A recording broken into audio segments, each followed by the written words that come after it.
గాల్వాన్ గాయానికి 5 ఏళ్ళు భారతదేశం ఇంకా మర్చిపోలా. ఏంటి గాల్వాన్? ఆ పెట్రోలింగ్ పాయింట్ 14 దగ్గర చైనా ఎందుకు తెగబడింది? పీపుల్స్ లిబరేషన్ ఆర్మీ ఎందుకు తెగబడింది? ఎన్నిసార్లు వార్నింగ్ ఇచ్చినా అండ్ 2 దఫాలు చర్చలు జరిగినా కూడా ఆ టెంట్ తీసేయడానికి ఎందుకు నిరాకరించింది? ఫలితంగా మనకు జరిగిన నష్టం ఏంటి, వాళ్ళకు జరిగిన నష్టం ఏంటి? అంతర్జాతీయ సరిహద్దులెంబడి ఉద్రిక్తతలు రెచ్చగొట్టేలాగా చైనా చేసిన ప్రయత్నానికి, పర్యవసానంగా చోటు చేసుకున్న మరణాలకి మనం ఇవాళ గుర్తుపెట్టుకుని మరీ చైనా చేస్తున్న వ్యవహారాన్ని ప్రపంచానికి తెలియజెప్పాల్సిన అవసరం ఉంది. 5 ఏళ్ల క్రితం ఏం జరిగిందనేది ఒకసారి కనుక మనం చూస్తే, ఈ 2 దేశాల గాల్వాన్ వ్యాలీలో 2 దేశాల మధ్య నెలకొన్న ఉద్రిక్తతల్లో మొత్తం 20 మంది భారతీయ సైనికులు, 43 మంది చైనా PLA పీపుల్స్ లిబరేషన్ ఆర్మీకి చెందిన సైనికులు మరణించారు. దాదాపు 4 దశాబ్దాల తర్వాత, అంటే I was talking about 5 years ఎగో, అంటే 2020 2 దేశాల మధ్య సరిహద్దులో ఉద్రిక్తత నెలకొనటం అనేది మనకు కనిపించింది. 67లో కనుక చూస్తే, 67లో జరిగిన భీకర పోరులో ఎక్కడంటే భారత్ చైనా మధ్య నాథులా అనే ఏరియాలో జరిగిన దాంట్లో 80 మంది భారత సైనికులు మృతి చెందితే 300 మంది చైనా సైనికులు మృతి చెందారు. ఇన్నేళ్ల తర్వాత మళ్ళీ, అంటే 2020లో ఫోర్ డికేడ్స్ గ్యాప్ తర్వాత, 4 దశాబ్దాల విరామం తర్వాత మళ్ళీ వాస్తవాధీన రేఖ వెంబడి భారత చైనా సరిహద్దుల్లో మరోసారి ఘర్షణ వాతావరణం. ఒకసారి కనుక చూస్తే గాల్వాన్ వ్యాలీలో పెట్రోలింగ్ పాయింట్ 14 దగ్గర చైనా అప్పట్లో, అంటే 5 ఏళ్ల నాడు, ఒక టెంట్ ఏర్పాటు చేసుకుంది.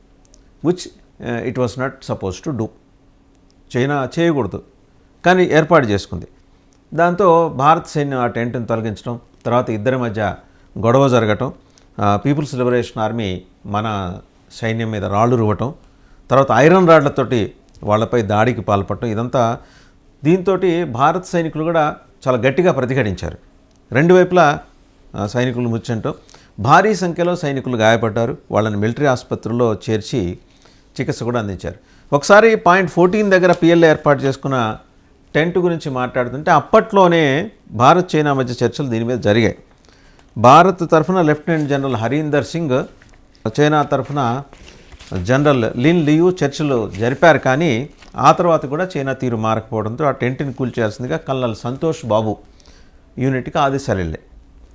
దీంతో కల్నల్ సంతోష్ మన సైన్యంతో కలిసి ఆ టెంట్ని కూల్చేయటం, 2 దేశాల మధ్య సైనికుల మధ్య ఘర్షణ జరగటం, భౌతిక దాడులు, రాళ్ళు రువ్వుకోటాలు, ఐరన్ రాడ్స్తో కలిసి వచ్చి చైనా సైనికులు మన మీద దాడికి తెగబట్టడం, మనం కూడా రిటాలియేషన్, ఇవన్నీ మన చరిత్ర.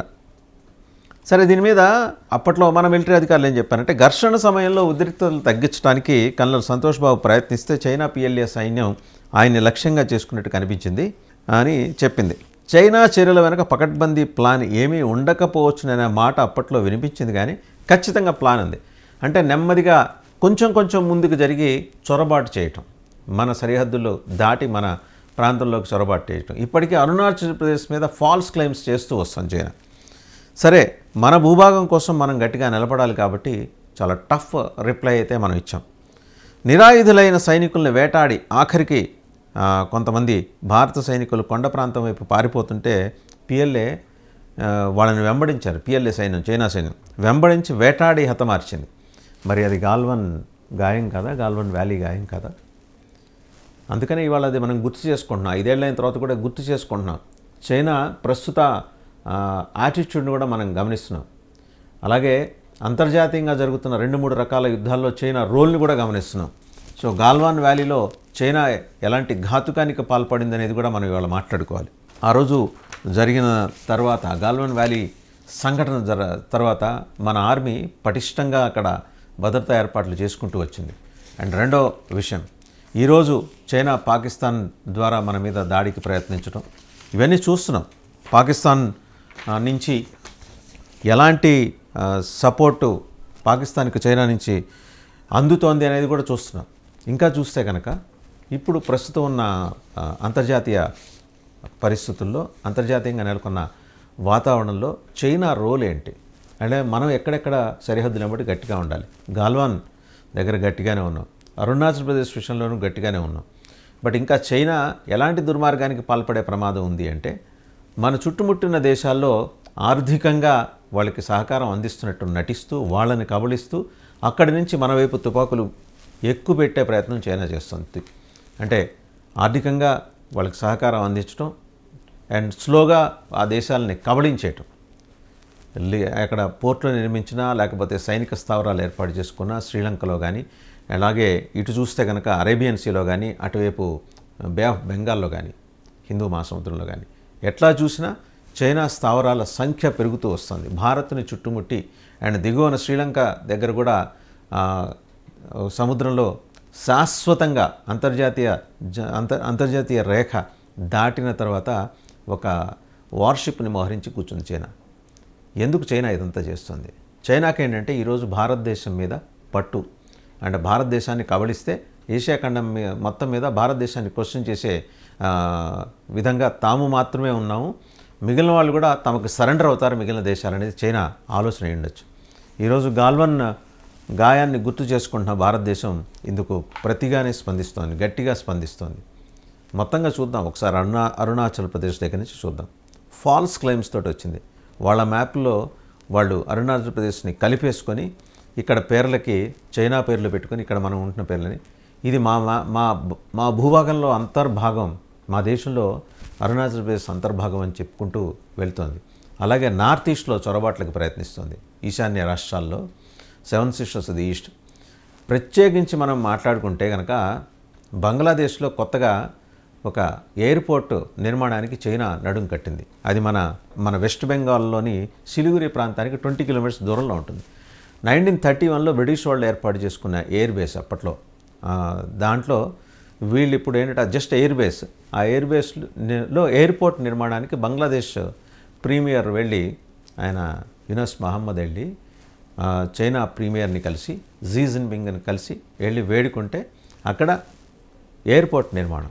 ఎందుకు ఎయిర్పోర్ట్ నిర్మాణం? కరెక్ట్గా 20 కిలోమీటర్ల దూరంలో ఉన్న ఆ ఎయిర్ బేస్ నుంచి కనుక టార్గెట్ చేస్తే వెస్ట్ బెంగాల్లో కనీసం 2-3 జిల్లాలు విధ్వంసానికి గురయ్యే ప్రమాదం కనిపిస్తుంది. బంగ్లాదేశ్కి ఆ సహాయం చేయటం వెనుక చైనా ఉద్దేశం ఏంటి? అండ్ ఆ కాంట్రాక్ట్ ఎవరికి ఇచ్చారు? పాకిస్తాన్కి చెందిన కాంట్రాక్టర్లకి నిర్మాణం కాంట్రాక్ట్ ఇచ్చారు. ఆర్థిక సహకారం చైనా చేస్తుంది. ఆర్థిక సహకారం, టోటల్ పర్యవేక్షణ.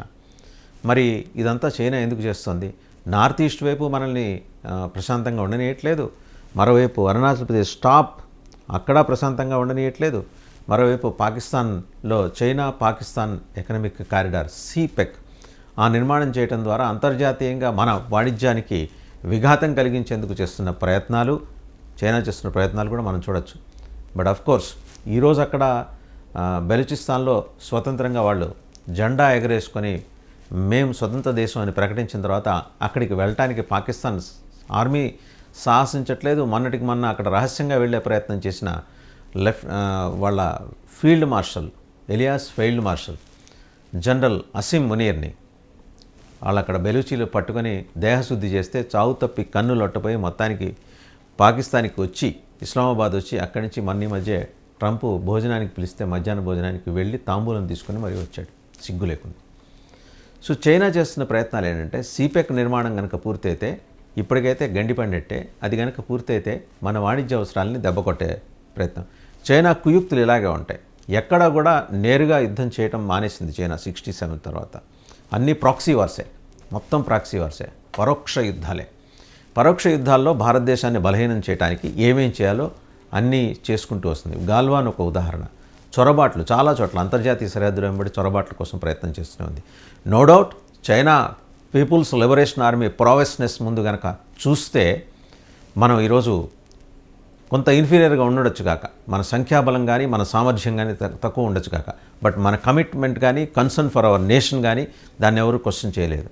అంటే అంత credible army we have, credible military we have అనేది ఇక్కడ మనం చెప్పుకోవాలి. ఇప్పుడు ఇవన్నీ చెప్పుకుంటూ వచ్చాం. శ్రీలంకలో ఆర్థిక సహకారం అందిస్తూ పోర్టుల నిర్మాణం, అలాగే మరోపక్క బంగ్లాదేశ్కి సహకారం, మన పాకిస్తాన్లో అయితే సిపెక్ అంటే 3 వైపుల చుట్టుముట్టేసింది.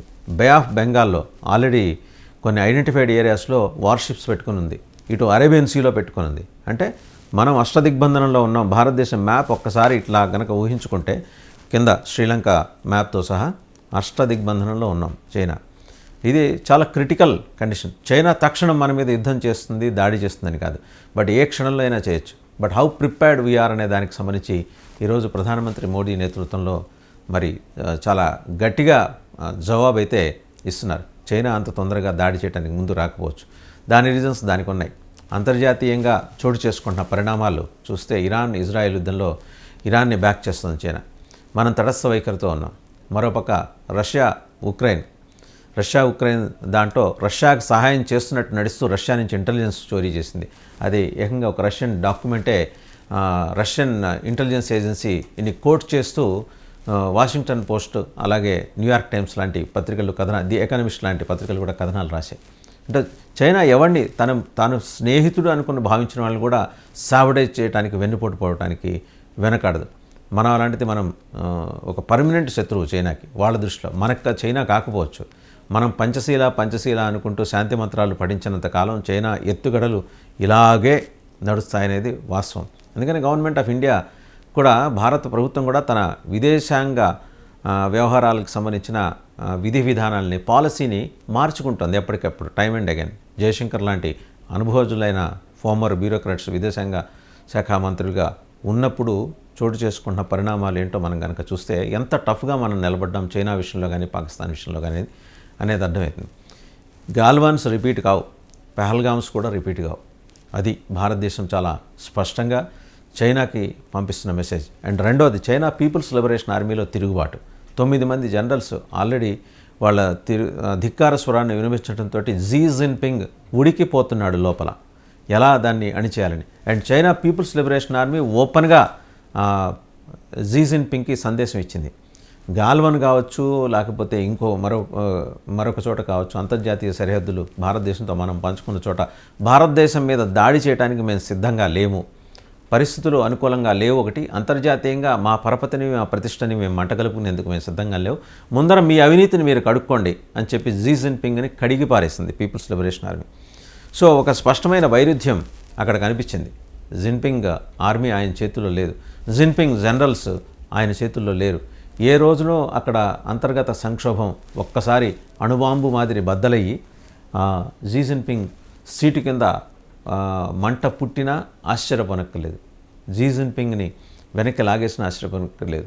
బయటికి మాత్రం ఒక అద్భుతమైన కాంక్రీట్ కట్టడంలాగా చైనా పీపుల్స్ లిబరేషన్ ఆర్మీ దాని అధినేత జీ జిన్పింగ్ కనిపించవచ్చు కాక, కానీ ఆ కంచు కోటకి బీటలు బారాయి.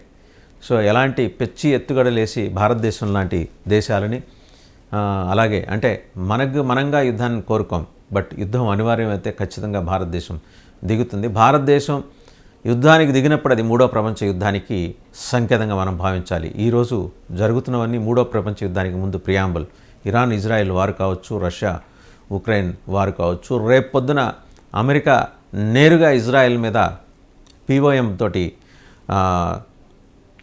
దాడి చేసినా కూడా మనం కనుక చూస్తే కొత్తగా ఒక బాంబర్, అంటే మదర్ ఆఫ్ ఆల్ బాంబ్స్ కన్నా కూడా ఇది POM, ఇంతకుముందు POAB, అది ఎయిర్ బ్లాస్ట్ అనమాట. దానికి మించిన బాంబర్స్ని తయారు చేసి తీసుకొచ్చి ఇజ్రాయెల్ నుంచి ఒకవేళ ఇరాన్ మీద ప్రయోగించినా సరే అది 3వ ప్రపంచ యుద్ధానికి దారితీయదు.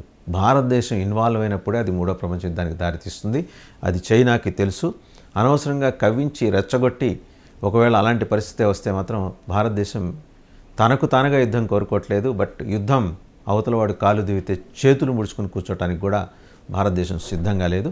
అండ్ గాల్వాన్ నుంచి మనకు అందుతున్న సందేశం అదే. గాయాన్ని గుర్తు చేసుకుంటున్నాం, 5 ఏళ్ళైంది, ఆ గాయాన్ని ఇంకా మానలేదు. మానక ముందే చైనా ఎలాంటి కుయుక్తులు పని మన మీద అటు పాకిస్తాన్లో ఉగ్రకాంపులకు సహాయం చేయటం, ఇటు బంగ్లాదేశ్లో ఎయిర్పోర్టు కట్టేసి అక్కడి నుంచి మన మీద దాడి చేసే ప్రయత్నాలు చేయటం లాంటివి కనుక చేస్తే చైనాకి రిప్లై ఈసారి మామూలుగా ఉండదు.